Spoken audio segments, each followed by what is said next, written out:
17 अगस्त 2025 को अगर आप एक उपाय कर लेते हैं तो आप अचानक से करोड़पति बनोगे। क्योंकि ये जो उपाय हम आपके लिए लेकर आए हैं बहुत ही ज़्यादा चमत्कारी उपाय है और इतना ज़्यादा पावरफुल है, इतना ज़्यादा शक्तिशाली है कि आपको कभी भी कोई भी तकलीफ़, कोई भी संकट नहीं होगी। क्योंकि देखिए 17 अगस्त 2025 को है रविवार का दिन और इस दिन बहुत ही उत्तम और बहुत ही दुर्लभ संयोग एक साथ बन रहे हैं। हम आपको बता दें कि इस दिन बहुत ही उत्तम और बहुत ही दुर्लभ संयोगों के साथ साथ गंगा नवमी का दिन है, सिंह संक्रांति भी पड़ रही है और इस दिन कार्तिक नक्षत्र के साथ साथ रोहिणी नक्षत्र का भी संयोग बन रहा है। ऐसे में अगर आप एक छोटा सा उपाय कर लेते हैं तो आपको कभी भी धन संपत्ति की कमी नहीं होगी। तो आपको, अगर आप चाहते हैं कि आपका आने वाले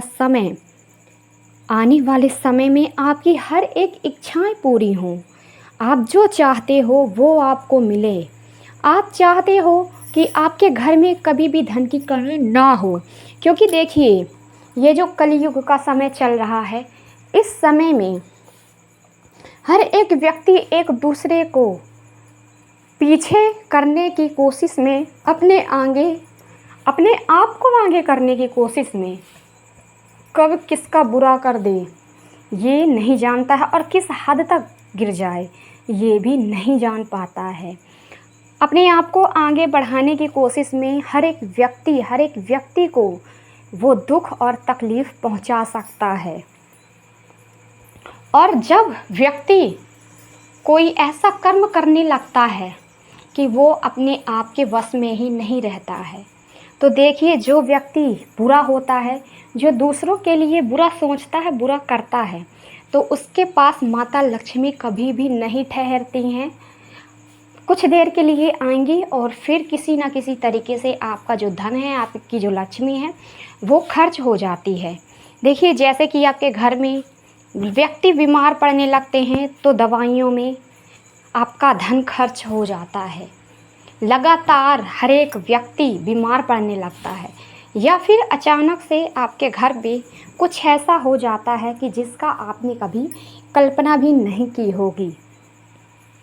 तो देखिए आपको ऐसा इंसान बनना चाहिए कि कोई व्यक्ति आपको बुरा कह ही ना पाए। देखिए कलयुग का समय है और कलयुग का प्रभाव तो हर एक व्यक्ति के ऊपर होता है, लेकिन अपने आप को कंट्रोल करना चाहिए। अपने आप को ऐसा बनाना चाहिए कि आप किसी का बुरा सोच भी ना पाओ। अगर आप चाहते हो कि आपका आने वाला समय बहुत ही अच्छा गुजरे, आपका परिवार हमेशा सुखी रहे, हमेशा शांति रहे आपके घर पे, तो आपको इन बातों का ज़रूर से ध्यान देना चाहिए और आपको अपने परिवार के बारे में ज़रूर से सोचना चाहिए और अपने परिवार को खुश रखने की कोशिश करना चाहिए। तो देखिए आपको बहुत ही छोटा सा उपाय करना है। आपको 2 हरी इलायची कपूर अपने घर पर जलाना है।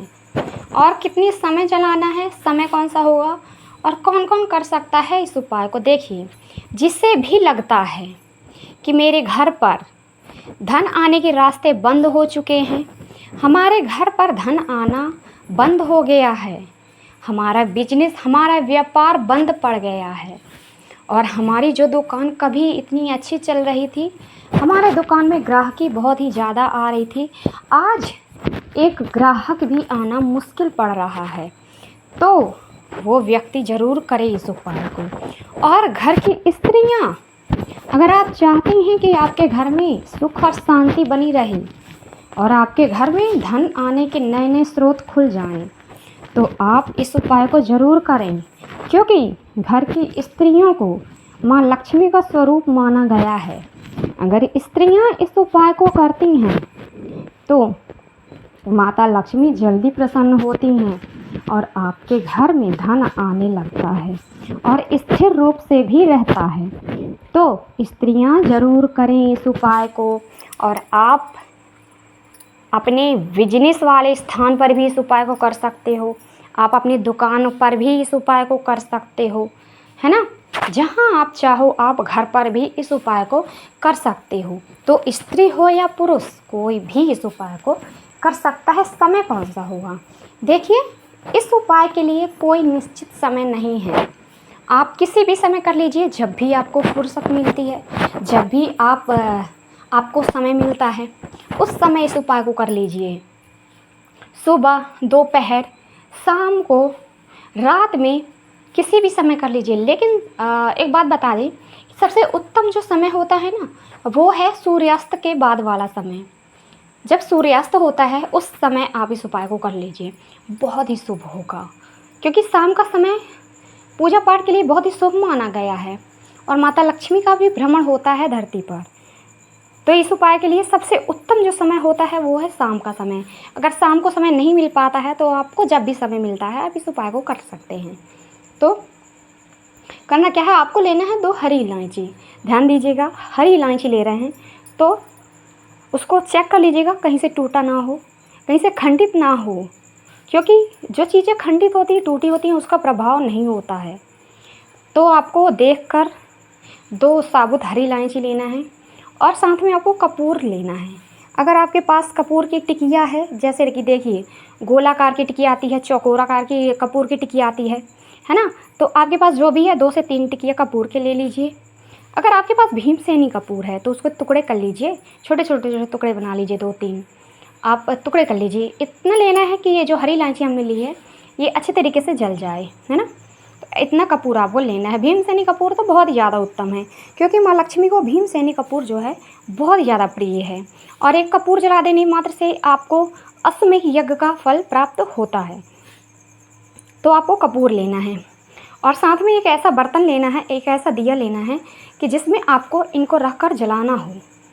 तो आप छोटा सा ले लीजिए, एक प्लेट ले लीजिए या फिर कटोरी ले लीजिए या फिर मिट्टी का बर्तन ले लीजिए, जो भी आपके पास अवेलेबल हो ले लीजिए। और फिर जाना है कहाँ पर? आपको अपने घर के मंदिर में जाना है। क्यों? क्योंकि घर के मंदिर को ही ऊर्जा का केंद्र माना जाता है।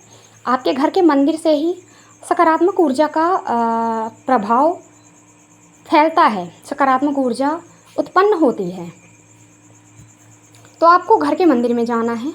माता लक्ष्मी भगवान विष्णु की मूर्ति है तो उत्तम है, नहीं है तो आपके घर में जिनकी भी जो भी इष्ट हैं आपके, उनके सामने आपको बैठ जाना है और फिर सबसे पहले उनका आवाहन करना है, जिनका भी आप पूजा अर्चना करते हो, जो भी आपके इष्ट हैं।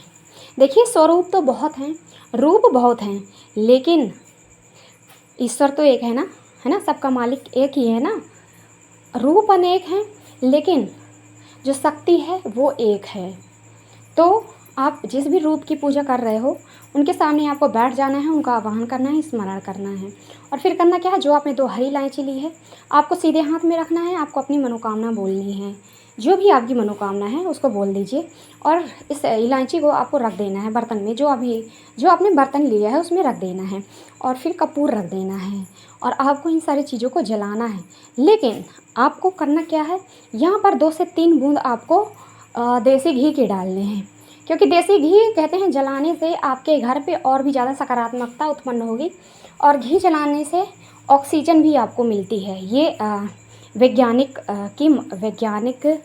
का मानना है कि घी जलाने से आपको ऑक्सीजन भी मिलती है और हमें तो पता है कि सकारात्मकता आपको मिलेगी, है ना। तो जो भी आप माने, तो आपको 2 से 3-4 बूंद जितना भी डालना चाहें आप घी डाल दीजिए और फिर इन सारी चीज़ों को जला दीजिए। और इसका जो धुआं उठेगा, जब ये सारी चीज़ें जल रही होती हैं तो इसका जब धुआं उठता है तो इसके धुएं को आपको फैलाना है अपने पूरे मंदिर में। सबसे पहले जहाँ पे आपने जलाया है पूरे मंदिर में फैला दीजिए, किचन में फैला दीजिए इसके धुएं को। आप जहाँ शयन करते हैं, जहाँ सोते हैं, शयन कक्ष में आप इस धुएं को फैला दीजिए। आपके घर पर जितने भी रूम हैं उन रूमों में आप दिखा दीजिए इसके धुएं को। आंगन, बरामदा, हर जगह घुमा दीजिए इसको और मुख्य द्वार पर भी घुमा दीजिए, अंदर की तरफ, बाहर की तरफ। इतना करने के बाद जब ये सारी चीज़ें जल जाती हैं, इसका जो राख बचता है, इसकी राख को आप ऐसी जगह पे डालिए जहाँ पर किसी का पैर ना पड़े, हैं, ये कचरा ना जाए, क्योंकि ये बहुत ही शुभ चीज़ है और इसका अपमान ना होना पाए। तो आपको इसकी जो राख बचती है, इसकी राख को आपको डालना कहाँ है, किसी गमले में डाल दीजिए, है ना, किसी पेड़ के नीचे या फिर बहते हुए जल में आप प्रवाहित कर दीजिए। जो भी आपको सरल लगे आप कर लीजिए। तो ये जो उपाय हमने बताया है बहुत ज़्यादा सरल है, बहुत ही ज़्यादा उत्तम है और इसका प्रभाव आपको ज़रूर मिलेगा, इसके चमत्कार आपको ज़रूर देखने को मिलेंगे। बस इस उपाय को करते समय आपकी जो सच्ची श्रद्धा है, पूरा विश्वास है, ये पूरा होना चाहिए। तो देखिए, अगर आपको हमारी वीडियो ज़रा से भी अच्छी लगी हो तो वीडियो को लाइक कीजिएगा, चैनल को सब्सक्राइब करते जाइएगा, बेल आइकन को प्रेस करना ना भूलें और कमेंट बॉक्स में ज़रूर बताइएगा कि आपको हमारी वीडियो कैसी लगी। तो चलिए अब हम मिलते हैं हमारी नेक्स्ट वीडियो में। तो आपका दिन शुभ हो, मंगलमय हो, यही कामना रहे कि मेरी हमेशा ईश्वर से। तो देखिए दोस्तों, अगर आपको ज़रा सी भी वीडियो अच्छी लगी हो तो वीडियो को ज़रूर से लाइक करके जाइएगा, क्योंकि आपका एक लाइक हमारे लिए बहुत ही ज़्यादा ज़रूरी होता है, हमारा मोटिवेशन भी होता है। तो लाइक, चैनल को सब्सक्राइब, बेल आइकन को प्रेस करना है और कमेंट बॉक्स में ज़रूर बताना है कि कैसी लगी वीडियो। तो चलिए हम मिलते हैं हमारे नेक्स्ट वीडियो में। आपका दिन शुभ हो, मंगलमय हो, यही कामना रहेगी मेरी हमेशा ईश्वर से। हर हर महादेव, जय शिव शंभू, जय है श्री कृष्ण।